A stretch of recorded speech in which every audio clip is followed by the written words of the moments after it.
আজকে হবে rice noodles. Rice নুডলসটা ঠিক চাউয়ের মতোই দেখতে হয়, কিন্তু এটা একটু শক্ত শক্ত। এটা আবার সব জায়গায় পাওয়া যায় না। আমরা বিগ বাস্কেট থেকে অর্ডার দিয়ে এইটা অর্ডার করেছি।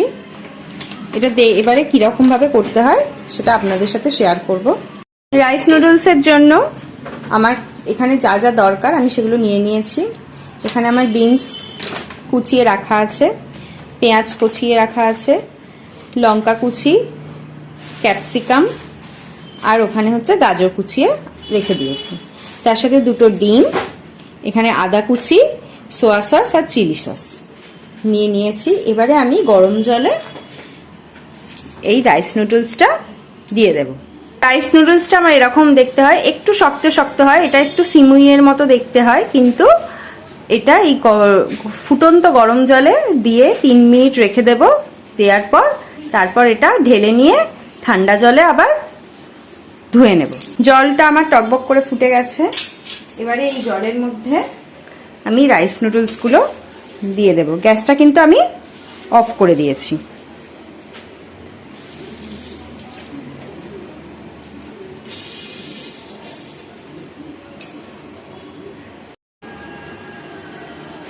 তেল আমার গরম হয়ে গেছে। এবার এই গরম তেলের মধ্যে আমি আদা কুচিটা দিয়ে দিলাম। আদা কুচিটা আমার ভাজা হয়ে গেছে। এবার এর মধ্যে গাজরগুলো দিয়ে দিচ্ছি। গাজর, বিনস এগুলো একটু আগে আগে দিয়ে দিচ্ছি, কারণ এগুলো ভাজতে একটু টাইম লাগে। গাজর, বিনস আর ক্যাপসিকাম দিয়ে এবারে আমি এটা একটু ভালো করে ভেজে নেব। একটু ভাজা হয়েছে, এর মধ্যে এবারে আমি পেঁয়াজগুলো দিয়ে দিচ্ছি, লঙ্কাটা।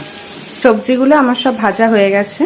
এবারে আমি ডিমটা ফাটিয়ে দিয়ে দেব।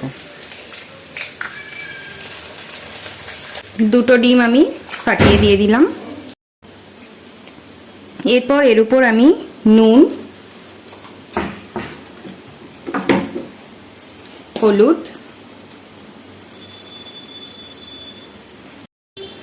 একটা ম্যাগি মশলা দিয়ে দিলাম টেস্ট ভালো আসার জন্য।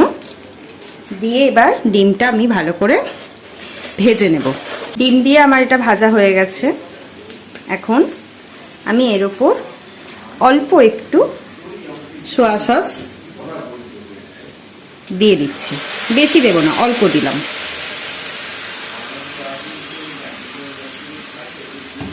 এর উপরে আরেকটু অল্প এটা হচ্ছে চিলি সস দিয়ে দিলাম।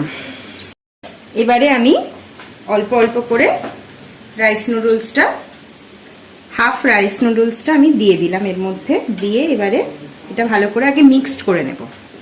আমার বাকি রাইস নুডলসটা এর মধ্যে দিয়ে দিলাম। দিয়ে